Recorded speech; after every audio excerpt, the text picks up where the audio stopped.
Vamos a nuestro tema de esta mañana. Y estaba buscando qué título ponerle. Y el título de la enseñanza de hoy es La debilidad de la 4T. No, de la cuarta generación. La debilidad o la crisis o el problema de la cuarta generación. Algunas otras ocasiones le he comentado o tratado de enseñar que nuestro Dios es un Dios generacional, es un Dios de generaciones. Y cuando Dios toma a una persona y la rescata de su vida que llevaba sin Cristo, se le revela, se le manifiesta, porque en este mundo muchas personas conocen de Dios, pero no conocen a Dios. ¿Me está escuchando cuál es la diferencia? Conocen de Dios, pero no conocen a Dios. Bueno, es más, el apóstol Santiago escribe en su carta que hasta los demonios creen y tiemblan. Miren lo que dice ahí, Santiago 2:19 en la versión Reina Valera 60.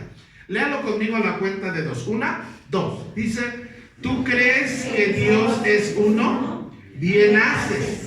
También los demonios creen y tiemblan. ¿Quiénes son los demonios? Bueno, los demonios son los ángeles que se rebelaron, que siguieron a Luzbel en su rebelión en el cielo, y Dios los lanzó del cielo a la tierra y dejaron de ser ángeles para convertirse en demonios. Ahora la Biblia nos dice que los demonios creen, pero sin embargo ese creer no es un creer de fe, no es un creer de confianza. Ellos saben que Dios existe porque lo han visto, ellos saben que Dios existe porque los echó del cielo. Sin embargo, así como mucha gente conocen de Dios, pero eso no basta. El punto no es creer en Dios, sino es creerle a Dios. ¿Amén? Mucha gente cree en Dios, pero no basta con creerle, sino es tener fe obediente a Dios. Aunque los demonios creen en Dios, en su poder, saben que es real, saben que es poderoso, no le obedecen. ¿Sí me está escuchando? ¿Cómo sería o cuál sería la manifestación de que una persona verdaderamente le cree a Dios? Que es obediente. ¿Amén? Que es obediente. Al creer la Biblia o lo que la Biblia nos habla y hacer lo que la Biblia nos manda, eso es obediencia. Y le obedecemos porque le creemos y le obedecemos porque le amamos. Dios nos habla de una relación personal con Él. Cuando tú le obedeces a Dios es porque has comprendido que Dios te ama. Y es importante entender que Dios no solo nos ha salvado, o Dios no solo te salvó para que no fueras al infierno, nada más. Gracias sean dadas a Dios que si hoy morimos, vamos con el Señor si tenemos a Jesús en nuestro corazón. ¿Me están entendiendo? Si murieras hoy, ¿estarías seguro de que tu alma iría con el Señor? Si tú dudas, si tú dices, no lo sé, quién sabe, pues estoy tratando de luchar, todavía no has entendido que el Hijo de Dios vino para que tengamos vida eterna y una vida en abundancia. Es una vida eterna, es una vida diferente a la que el Señor nos ha llamado, ¿verdad? Ahora, Dios no solo me salvó para que yo no me fuera al infierno. Dios no solo me salvó para que yo camine con Él y experimente en esta tierra una vida nueva. Dios me salvó porque Él estaba pensando en la siguiente generación. Vamos a entrar en el tema y vamos a leer en el libro de Jueces capítulo 2, vamos a leer varios pasajes, vamos a leer del 7 al 14, pero primero vamos a leer el verso 10 para poderles explicar e introducirnos en el tema. Dice Jueces 2:10 en la versión Reina Valera 60. Y toda aquella, ¿qué, hermanos? Háblenme todos. Toda aquella generación fue reunida a sus padres, es decir, se murieron. Y dice, y se levantó después de ellos otra generación que no conocía a Jehová, ni la obra que Él había hecho por Israel. Cuando dice que la generación fue reunida a sus padres, habla de que murieron. Quiero decirte algo en esta mañana, no te lo deseo, ni estoy diciendo que ocurra, pero te vas a morir. Un día te vas a morir. Dígale a la persona que está a su lado, dígale, te vas a morir. No, pero no le digas de que te vas a morir, no así. Te vas a morir. Algunos antes, algunos después. Unos jóvenes, unos no tan jóvenes, unos viejitos, pero todos los que estamos aquí, un día nos vamos a morir. ¿Sí? La pregunta es, ¿qué va a pasar con la siguiente generación cuando nosotros ya no estemos en esta tierra? Porque la palabra de Dios dice que después de que esa generación, que por cierto es la tercera generación, la que se murió, está Moisés, está Josué y luego está Otoniel, son generaciones que se cuentan, y justo cuando él se muere, el último se muere, entonces esta generación se levanta. Pero ¿qué tipo de generación era la que se levantó después? Nos dice que era una generación que no conocía a quién, no conocía a Dios, no conocía a Jehová.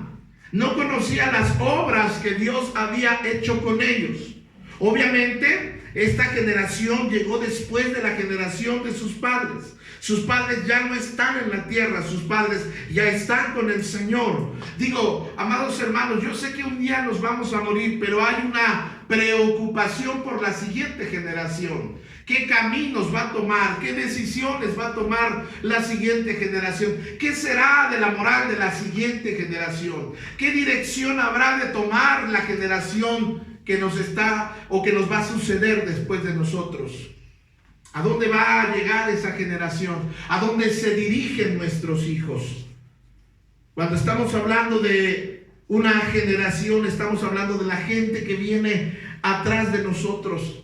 Yo tengo una preocupación y no sé si a usted le pase, porque los padres amamos al Señor y tratamos de congregarnos y tratamos de esforzarnos y queremos orar y queremos escudriñar la palabra del Señor, y algunos de nosotros obligamos o traemos a nuestros hijos. Pero ¿qué va a pasar cuando tú ya no estés? Papá o mamá, tus hijos ¿van a seguir al Señor? ¿Tus hijos habrán de seguir congregándose después de que tú ya no estés? ¿Van a seguir orando? ¿Van a seguir clamando al Señor? ¿Qué va a ser de tus hijos? ¿Qué va a ser de tus nietos? ¿Qué será de tus bisnietos? Porque otra vez, Dios es un Dios de generaciones. La idea de que Dios es un Dios generacional es una idea de continuidad, es una idea de seguimiento. Ahora, ¿cuál es el problema con la siguiente generación? El problema que puede haber con la siguiente generación es que crezcan oyendo de Dios, sabiendo de Dios, pero no conociendo a Dios. Que no conozcan sus obras. Digo, amados hermanos, usted que es abuelo, ¿cuántos aquí ya son abuelos? Levanten su mano. Abuelos jóvenes, chavos, ya son abuelos. Yo espero que todavía no, gracias a Dios. Espero que ya cuando tenga unos 60, mejor ya. Porque hoy en día hay abuelos jóvenes, ¿verdad? Yo no quiero ser un abuelo joven, yo quiero ser abuelo viejito. Pero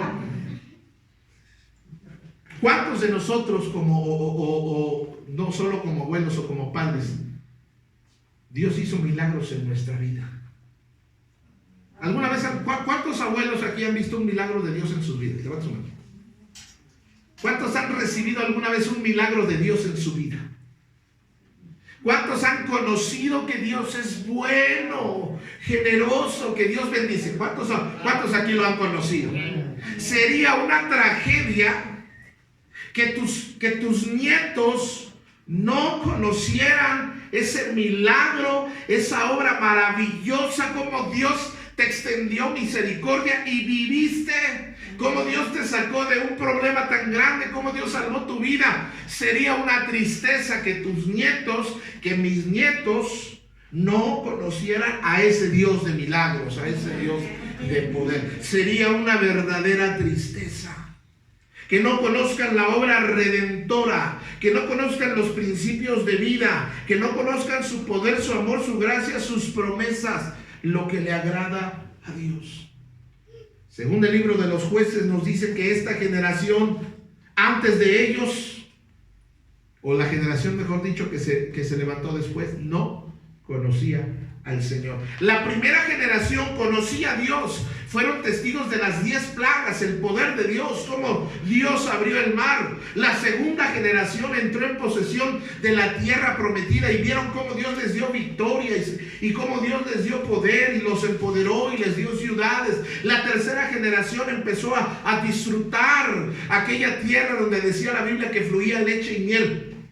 Pero la cuarta generación fue una generación débil, una generación sin convicciones, una generación sin fe, una generación sin dirección. ¿Y cuál fue la consecuencia? Si usted lee el libro de los Jueces, y que recientemente terminamos toda una serie del libro de los Jueces, usted se va a encontrar que el patrón de ellos era pecado.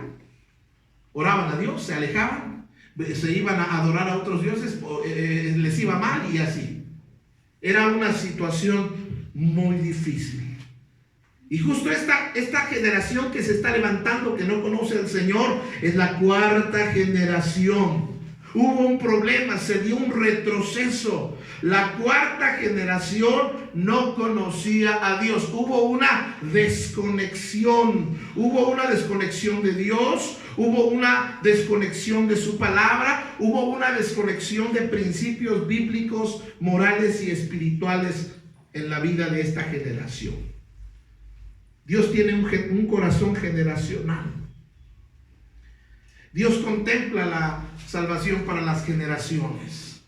Vamos entonces a leer la historia. Dice Jueces 2:7. Y el pueblo que había servido a Jehová todo el tiempo de Josué y todo el tiempo de los ancianos que sobrevivieron a Josué, los cuales habían visto las grandes obras que él había hecho por Israel. Pero murió Josué, hijo de Nun, siervo de Jehová, siendo de 110 años. Y lo sepultaron en su heredad en Timnán-Será, en el monte de Efraín, al norte del monte de Gad. Y toda aquella generación también fue reunida a sus padres, y se levantó después otra generación que no conocía a Jehová, ni la obra que él había hecho por Israel. Después, esta es la consecuencia, como no conocieron al Señor, ni las obras que él había hecho, hicieron lo malo ante los ojos de Jehová y sirvieron en los Baales.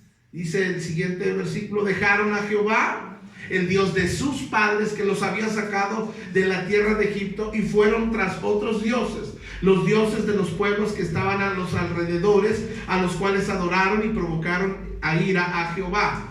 Y dejaron a Jehová y adoraron a Baal y a Astarot. Versículo que sigue. Ok. Y se encendió contra Israel el furor de Jehová, el cual los entregó en la mano de ¿quién? De robadores. Y los despojaron y los vendió en mano de sus enemigos de alrededor, y no pudieron ya hacer frente a sus enemigos. Lo que acabamos de leer es una de las porciones más tristes de la Biblia, que no debería existir. Sin embargo, están ahí escritas. Es una porción que muestra la debilidad, que muestra el problema que no solo había en aquellos días. Amados hermanos, este es un problema actual. La generación que está conviviendo con nosotros, ya no hablemos de la tercera ni de la cuarta, la que está, la segunda, la que viene inmediatamente, no está conociendo a Dios. De hecho, es una debilidad en toda iglesia cristiana, en toda familia, en toda iglesia cristiana. Es más, esto es alarmante, porque comentaba yo hace un momento, más en Estados Unidos son muchos de estadísticas, de números. Nosotros aquí no tenemos mucho esa cultura. Pero hermanos, menos o el 10% de los hijos de los pastores únicamente están en el camino del Señor. ¿Dónde está el otro 90%? Ahorita usted y yo estamos aquí porque nos nace, porque queremos. Pero ¿qué va a pasar con nuestros hijos? ¿Qué va a pasar con nuestros nietos o bisnietos? Y hablo no solamente de que oigan, de que escuchen, sino de que conozcan verdaderamente al Señor. Y claro que uno puede decir, ay, qué tremendos esos del pueblo de Israel, se pasan, qué bárbaros. Pero amados hermanos, estamos haciendo exactamente igual. Y quiero decir dos verdades con respecto a esto y después vamos a entrar en algo muy práctico. Número uno, el plan de Dios, la visión que Dios le entrega a una persona es para que muchas personas conozcan de Él. Les explico.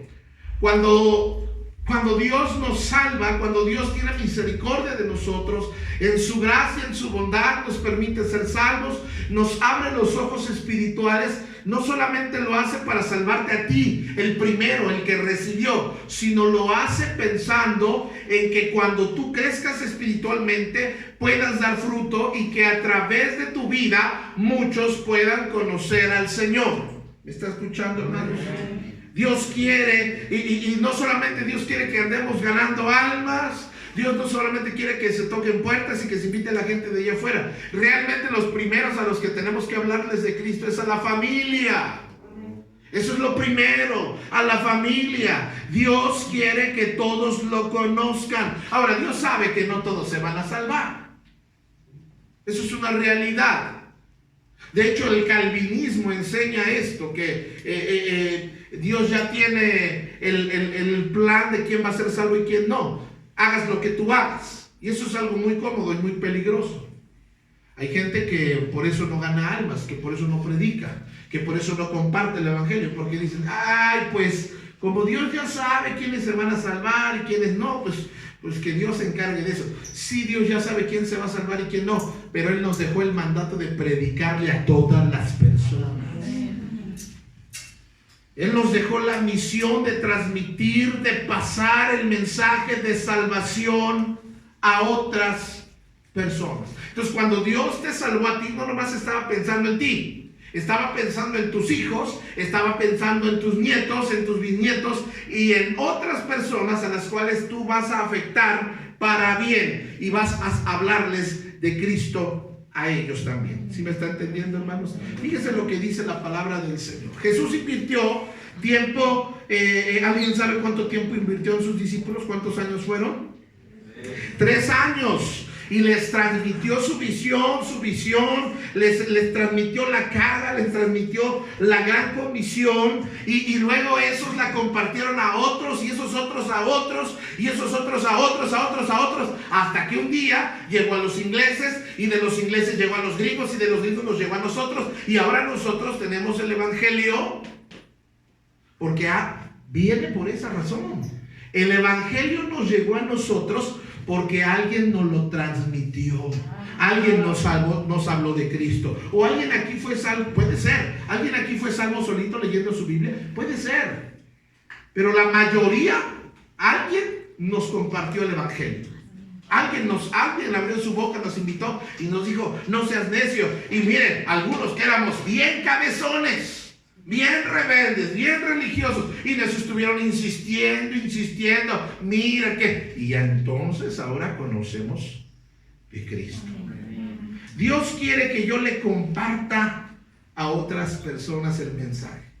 Ahora quiero que vea lo que dice la carta de 2 de Pedro 3, verso 9, en la versión Reina Valera 60. El Señor no retarda su promesa, según algunos la tienen por tardanza, sino que es paciente para con nosotros. ¿Cuántos dan gracias a Dios de que Él es paciente con nosotros? Ay, porque algunos somos bien necios, ¿verdad que sí? ¿Somos necios o no somos necios? Nomás mira a la persona que está a su lado y dice, ay, Señor, sí tienes paciencia. No es como nosotros que perdemos la paciencia. Él es paciente. ¿A alguien le predicaron más de 2 o 3 veces el evangelio porque lo rechazaba? El hermano Eduardo, el hermano Amador, la hermana Carmen, que les compartía uno primero. Y no me vengas con tus cosas, no me hables de tu iglesia. No, yo soy católico, mí déjame. No, pero que Cristo, que me dejes. Y se acuerdan que se ponían como demonios y como que les quería dar vuelta la cabeza, y bien tremendos. Pero qué bueno que Dios tuvo misericordia y tuvo paciencia con nosotros. Yo recuerdo de mi padre, el hermano Miguelito, que ahí usted lo ve bien buena gente y toda la cosa, y es una ternurita. Pero usted lo hubiera conocido antes de Cristo. Cuando nosotros llegamos a Cristo y escuchamos el evangelio, le quisimos compartir el evangelio y él se enojaba, se molestaba, maldecía, hasta groserías decía. Y nosotros, que ahí están los hermanos. ¿Y qué? Yo no soy hermano. 6 años se le estuvo compartiendo, invitando. Ándale, que ya hasta aquí un punto, me recuerdo que éramos pequeños, éramos niños, ya no tan pequeños, y mi mamá, vamos a orar, nos decía mi hermano y a mí, vamos a orar para que tu papá sea salvo. Y yo con un niño lleno de fe le decía, no va a ser salvo, no quiere. Pero gracias a Dios que fue paciente con mi padre, amén. Y gracias a Dios que fue paciente con nosotros. Fíjese, nos dio vida para llegar a conocerlo, porque si nos hubiera llegado la muerte antes de conocer a Cristo, la condenación eterna nos estaría esperando. Pero qué bueno que fue paciente con nosotros. Dice, Él es paciente, no queriendo que ninguno perezca, sino que todos procedan al arrepentimiento. Dios quiere que ¿cuántos se salven? Todos se salven. No quiere que se pierda ni uno solo. Ese es el corazón de Dios. En otra versión, en la PDT, dice, no es que el Señor se tarde en cumplir lo que Él prometió, como piensa la gente. Lo que pasa es que Dios es paciente porque no quiere que nadie sea, ¿qué, amados hermanos? Ahora, esta paciencia no solo es para que yo sea salvo. A veces ya después de ser salvo, de ser creyente, Dios sigue teniéndome paciencia porque sigo sin entender y sigo sin comprender lo importante que es Dios en mi vida. Y Él es paciente. ¿Por qué es paciente conmigo? Porque no quiere que yo sea destruido, porque sabe el Señor que si seguimos en un mal proceder, en malas decisiones, esas decisiones nos van a destruir. Pero Él es paciente. Él dice, a ver si en esta ya el Rafa entiende. Él dice, ya ver si Irmita se compone, ya le tengo paciencia. Él es paciente para que no seamos destruidos, sino que todos cambien ¿qué? Su vida y dejen de pecar. Ahora, eso es gradualmente, no se logra de la noche a la mañana. Traducción del lenguaje actual. Dios no es que Dios sea lento para cumplir su promesa como algunos piensan. Lo que pasa es que Dios tiene paciencia con ustedes porque Él no quiere que nadie se muera, o que nadie muera, hablando en espiritualmente, sino que todos vuelvan ¿a qué? O sea, si tú dejaste de obedecerle al Señor, te dejaste de reunir, te dejaste de congregar, se te metió el chonqui, te alejaste de la iglesia, empezaste a vivir y te soltaste el pelo, andabas de fiestero, andabas de borracho, andabas de adúltero, de fornicario, ya párale, porque Él quiere que todos vuelvan a obedecer. Háblenme, Él quiere que todos vuelvan a obedecerle.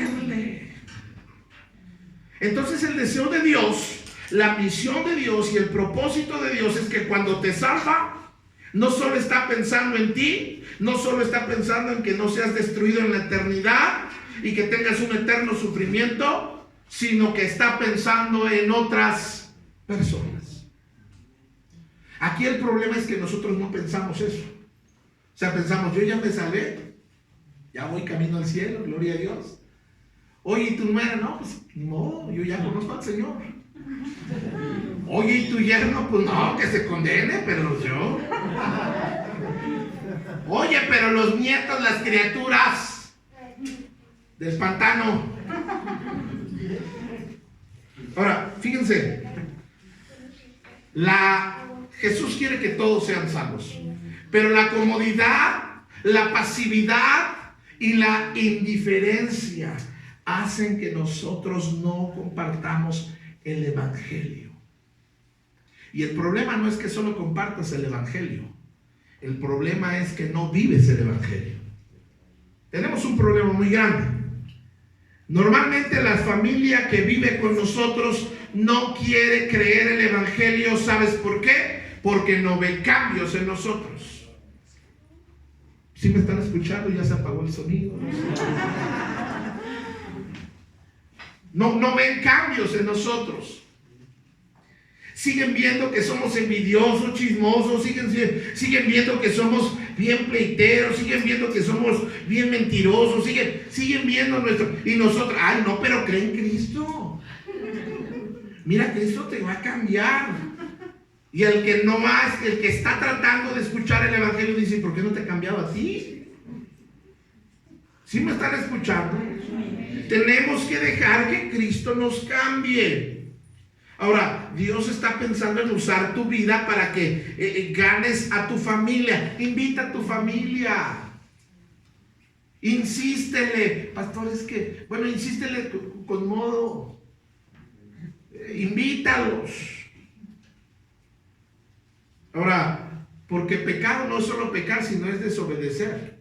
Fíjese lo que dice ahí. Santiago 4:17. Y el que sabe hacer lo bueno y no lo hace, ¿qué es?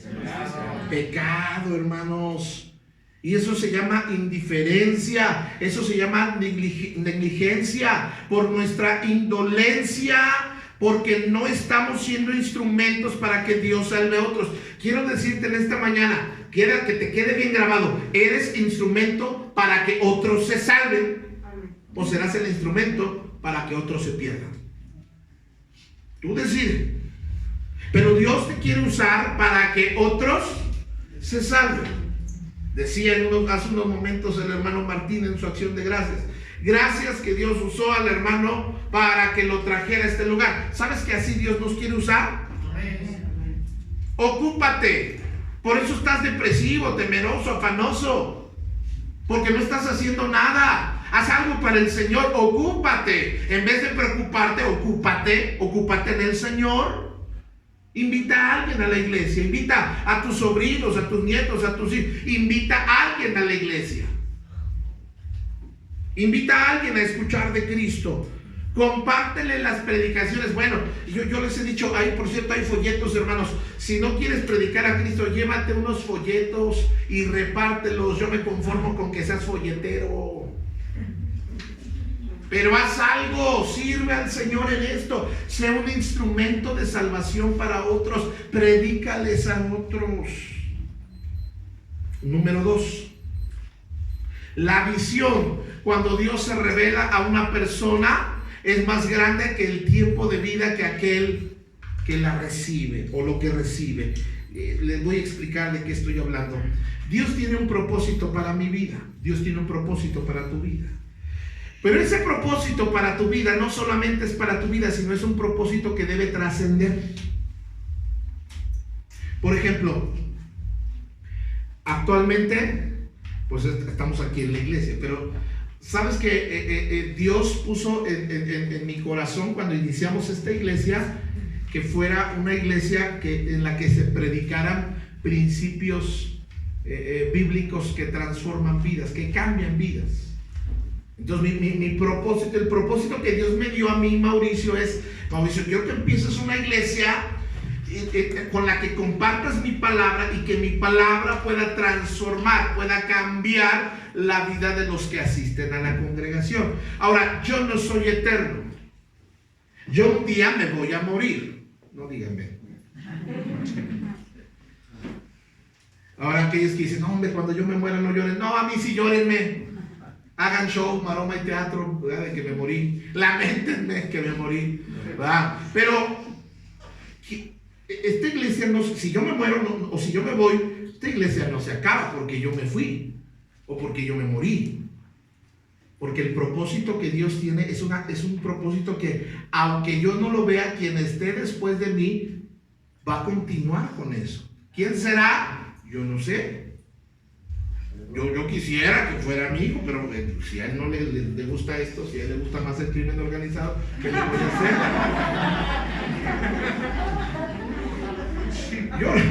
Yo no sé quién será.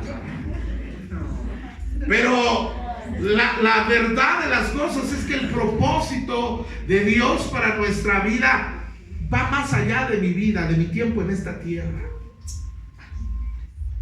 Las iglesias que se han podido establecer, inclusive a pesar de mis errores o a pesar de lo que soy, amados hermanos, hasta la fecha continúan en otros lugares. ¿Por qué? Porque no es el hombre, sino es el propósito que Dios le da al hombre. Dios no está limitado a lo que podamos vivir en este mundo. Él es un Dios generacional, Él es eterno. Miren lo que nosotros podemos ver esto, hermanos. Dios no se limita el tiempo. Ahora, Dios quiso establecer sus principios de vida con la familia de Adán y Eva, pero ¿se acuerdan que Adán y Eva desobedecieron y pecaron? Los echaron del huerto de Edén, tuvieron hijos e hijas, se multiplicaron, pero ¿se acuerdan que tuvieron un hijo defectuoso? No defectuoso, sino que un hijo que decidió pecar. ¿Cómo se llamó ese hijo? ¿Y qué fue lo que hizo? Mató a Abel. Entonces el propósito de Dios que Él tenía de restablecer la humanidad para poder guiarse por buen camino, no pudo ser cumplida en Adán y Eva porque sus hijos salieron mal. Luego la Biblia nos habla de Noé y su familia. Y Noé tuvo 3 hijos, Sem, Cam y Jafet. Pero se acuerda que uno de sus hijos, la Biblia nos dice que Noé se embriagó. Por eso andar de borrachín no deja nada bueno. Andar de borracho, de borracha, no deja nada bueno. Porque a propósito, ¿sabe que hoy en día hay un alto índice de mujeres en estado de ebriedad? Guanajuato, donde la vida no vale nada, es de los primeros lugares donde hay mujeres borrachas, alcohólicas. Y ustedes dicen, pues no hay que llegar a ser el primero. La Ciudad de México no se queda atrás. Entonces, ¿por qué comento esto? Porque me dio la gana. No es cierto, porque Noé se embriagó. Les explico. Noé antes, acuérdense que antes de que viniera el acabose del mundo, Noé probaba del jugo de uva y no se embriagaba, no habría una borrachera, o sea, no había vinaterías. Pero cuando Dios destruyó el mundo, cambió la atmósfera, el aire. Por eso cuando Noé toma del jugo y lo toma, ya se emborracha, porque ya la atmósfera, ya el aire no era el mismo. Ahora él ya está fermentado, ahora él siente esta borrachera, porque hasta antes de esto no había registro de que había borracheras. Y la Biblia dice que uno de sus hijos hizo algo deshonesto con él y lo maldijo. Entonces no pudo Dios tomar esa familia para restablecer algunas cosas que Él quería enseñarnos. No fue hasta que llegó un hombre llamado Abraham que tuvo un hijo que se llamó Isaac.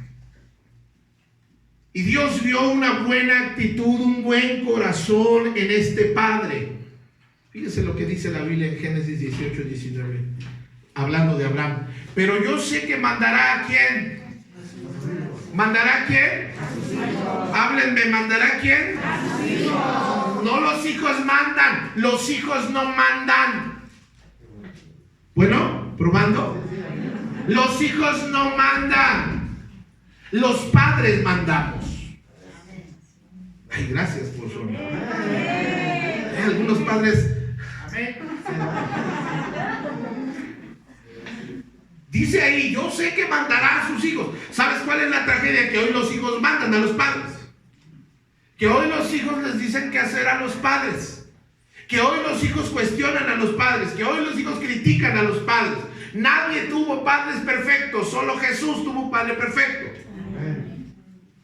Pero Dios no respalda la crítica de un hijo que ataca a su padre, que maldice a su padre. Y estoy hablando de padre o madre. De hecho, hay condenación. La Biblia dice: honra a tu padre y a tu madre para que te vaya bien. Y a propósito, no dice que los hombres si son buena onda, o si te traumaron o no te traumaron, porque ahora todo les trauma.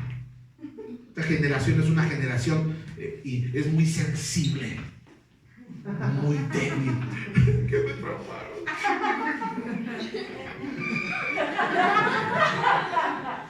No. Digo, hermanos, yo no sé de ti, pero antes, ¿sabes cuál era el psicólogo? La chancla, el cinto. Y otras más salvajes y más alemanes, el cable de la plancha. Antes uno respondía mal y, hermanos, de veras, tú recogías los dientes abajo. Ya no hay, no estamos hablando de miedo ni de cosas, pero ya no hay ese respeto. Pero dice: yo sé que mandará a sus hijos y su casa después de sí, que guarden el camino de Jehová, haciendo justicia y juicio para que haga venir Jehová a Abraham lo que ha hablado acerca de él. ¿Sabes por qué Dios amaba a Abraham? Porque aunque Isaac era pequeño o no era independiente, Dios dijo: este hombre en su corazón sé que va a mandar a sus hijos a hacer lo bueno. Y a mí me llama la atención, porque Abraham tenía en su corazón que su hijo hiciera lo bueno. ¿Y sabes cuál es la tragedia? Que hoy en día, no que les deseemos mal, pero hoy en día no les estamos enseñando lo bueno, no les estamos transmitiendo lo bueno, y peor aún, estamos alcahueteando sus sinvergüenzadas. Y hay de nosotros si somos padres alcahuetes. Y hay de nosotros si nosotros no les... Ahora, no nos van a hacer caso, ya son adultos, pastor. Sí, ya no me van a hacer caso, pero les voy a estorbar para pecar, no me voy a poner de pechito para que pequen. ¿Sí me están entendiendo, hermanos?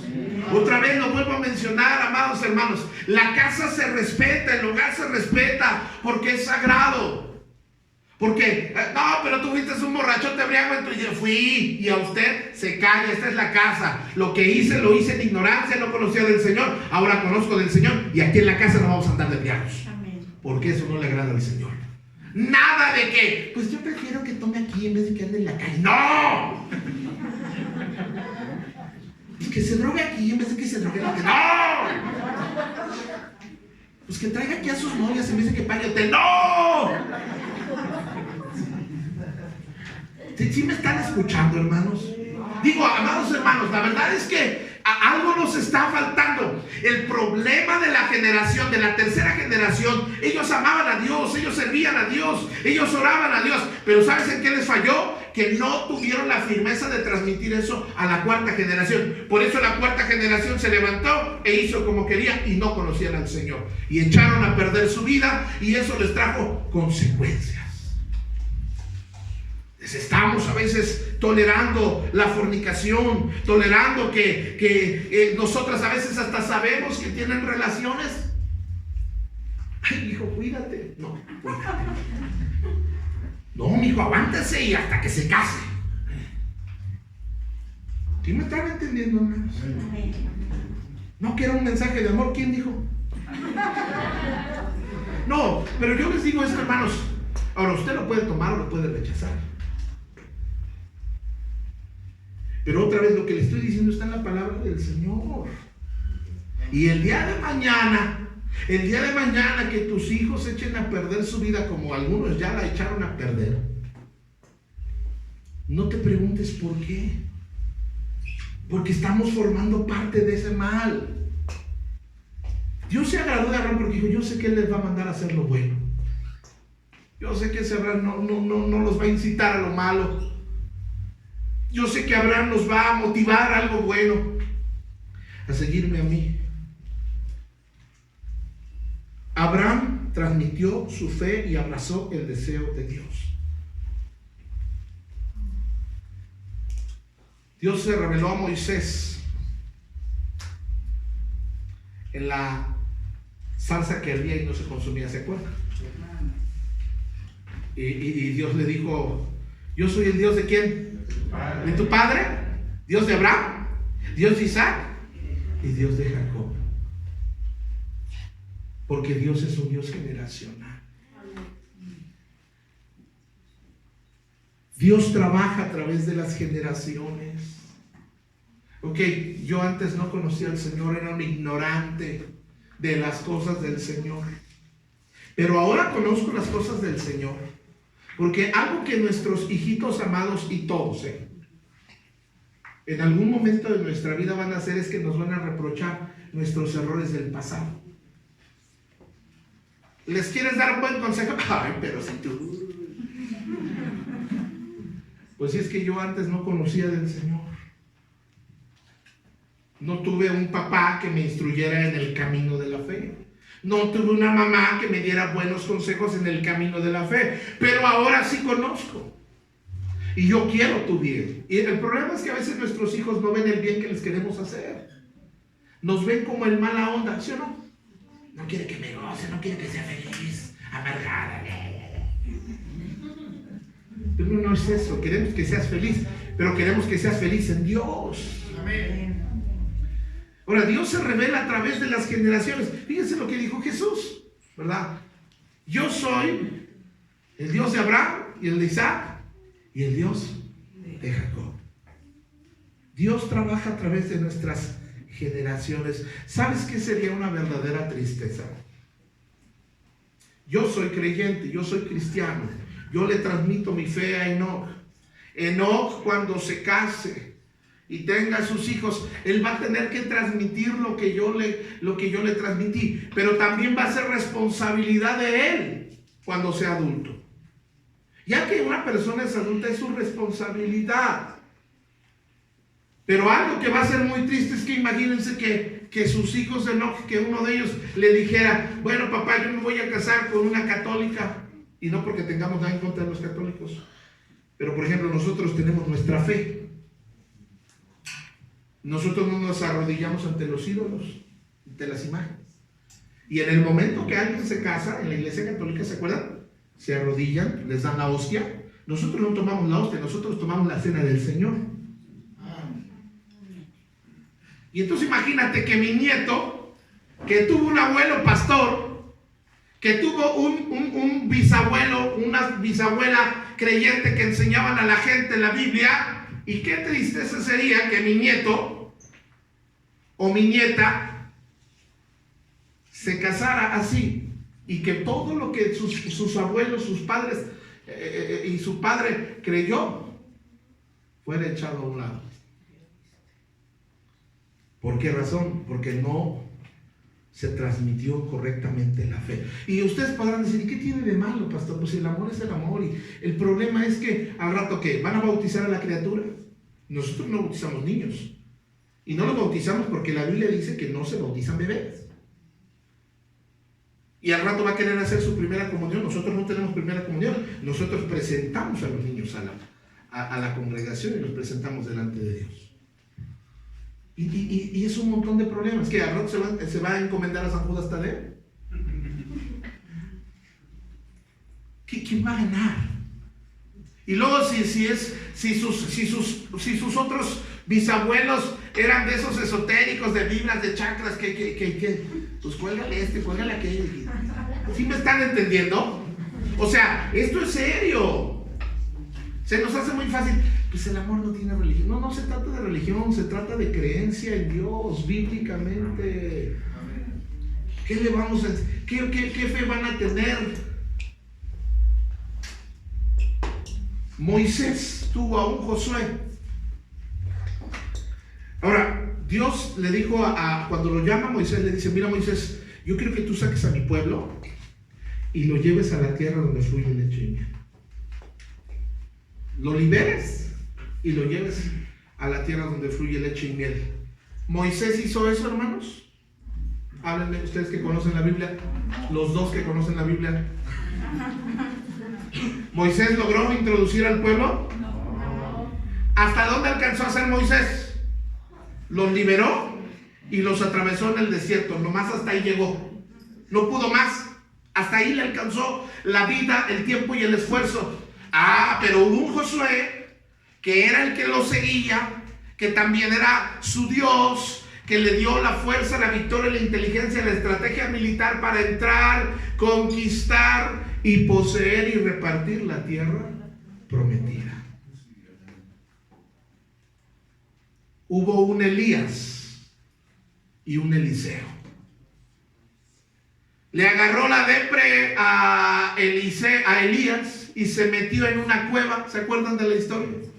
Se desanimó, se quería quitar la vida, ya no quería continuar adelante en esto del camino del Señor. Viene un ángel, lo toca, le hace una super torta, le da agua, Elías se la come, se toma el agua y se duerme. Lo vuelve a tocar el ángel, le vuelve a preparar otra torta y toma agua, y ahora sí se levanta y le dice: mira, Eliseo, quiero que te levantes porque todavía no termina tu labor. Todavía tienes que ungir a Hazael como rey de Siria, tienes que ungir a Jehú como rey de Israel, y tienes que ungir a Eliseo en lugar tuyo como profeta.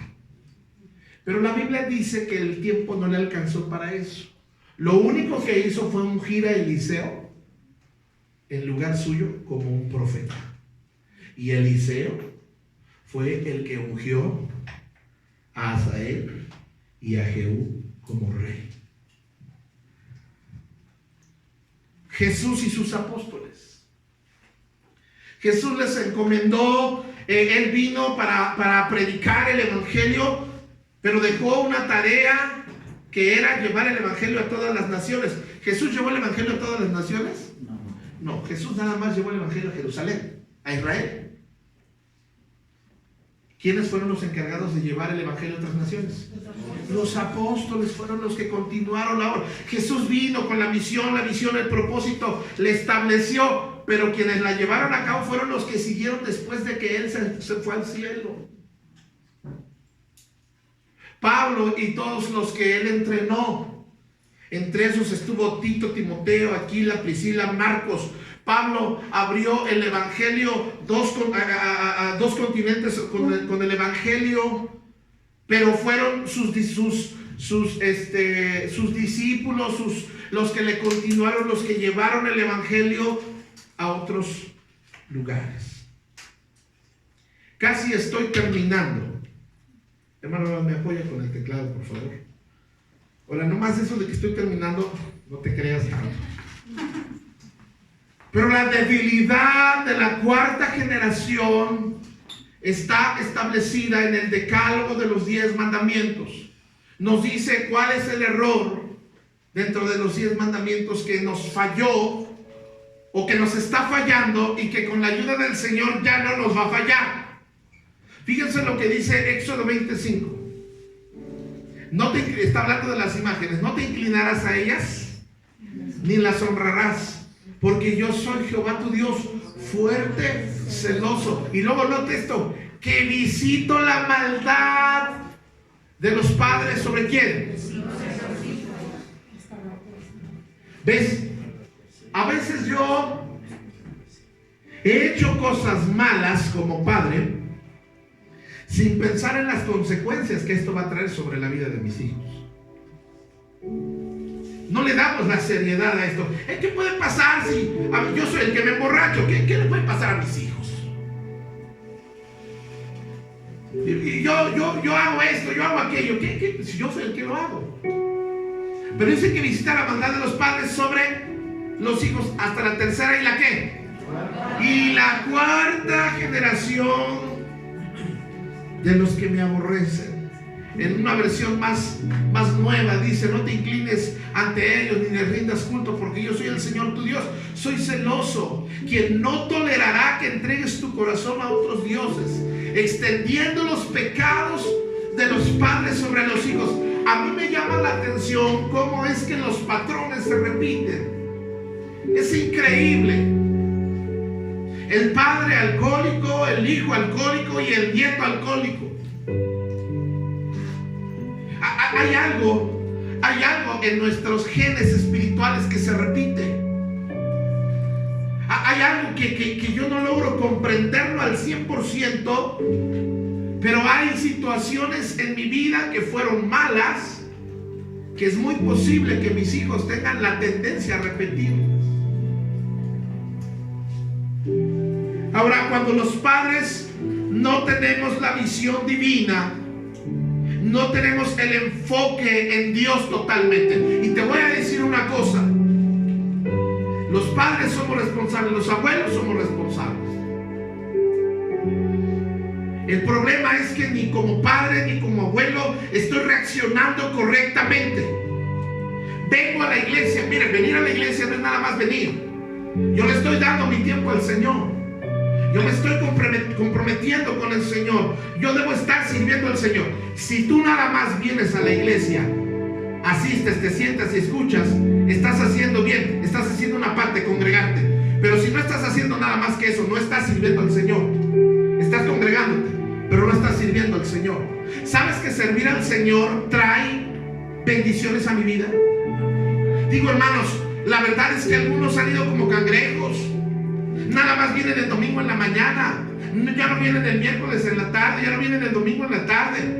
¿Tú crees que con una vez a la semana, tú crees que con un ratito a la semana vamos a poder transmitir la fe? ¿Tú crees que eso nos va a alcanzar? Hermanos, cuando venimos, a veces venimos y luego hasta llegamos tarde. Y luego, hermanos, algo está pasando en nosotros. No estamos haciendo lo correcto. No estamos transmitiendo correctamente a la siguiente generación el compromiso con Dios. Deuteronomio 6, y termino con esto. Y estas palabras que yo te mando hoy, es un mandato de Dios, estarán sobre tu corazón. Para que Dios esté en mi siguiente generación, primero debe estar en mi corazón. Yo no puedo dar, yo no puedo transmitir algo que no tengo, que no poseo. Y dice el versículo 7: y la repetirás a tus hijos. Y luego mire qué dice esto: y hablarás de ellas estando ¿dónde? En tu casa y andando por el camino y al acostarte y cuando te levantes. Dios dice: mira, yo debo estar en tu corazón y debes hablar de mí estando en tu casa. Pero tristemente, amados hermanos, ¿de qué hablamos en casa? O más bien, ¿de quién hablamos en casa? ¿Cuál es la plática? ¿Qué es lo que estamos transmitiendo? ¿Qué? De todo se vale, platicamos, somos una familia.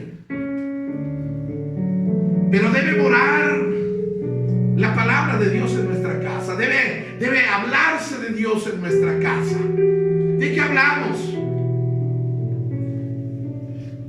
Y a veces hablamos de cosas que ni están bien. Mira, yo te voy a decir una cosa, y a mí no me afecta. Que te quede claro, a mí no me afecta. Pero cuando tú hablas mal del pastor y de la iglesia en tu casa, te estás echando la soga al cuello tú solito. Porque un día tus hijos y tus hijas van a estar mal y vas a querer que el pastor o alguien de la iglesia vaya a hablar con tus hijos. Y tus hijos y tus hijas te van a decir: mamá, papá, ¿quieres que yo escuche al pastor del cual tú hablabas mal? ¿Tú quieres que yo vaya a esa iglesia de la que tú hablas mal? ¿Sí me están escuchando? Eso, o sea, todo eso nos va a salir en nuestra contra. ¿De qué hablamos o de quién hablamos en la iglesia? ¿Sabes cuál es el problema de nosotros los padres actualmente? Estamos perdiendo a la siguiente generación. Estamos perdiendo a esa generación, no estamos teniendo a esta generación y la estamos perdiendo por flojera. Ay, pues hoy no vamos, estamos bien cansados. Ay, es que...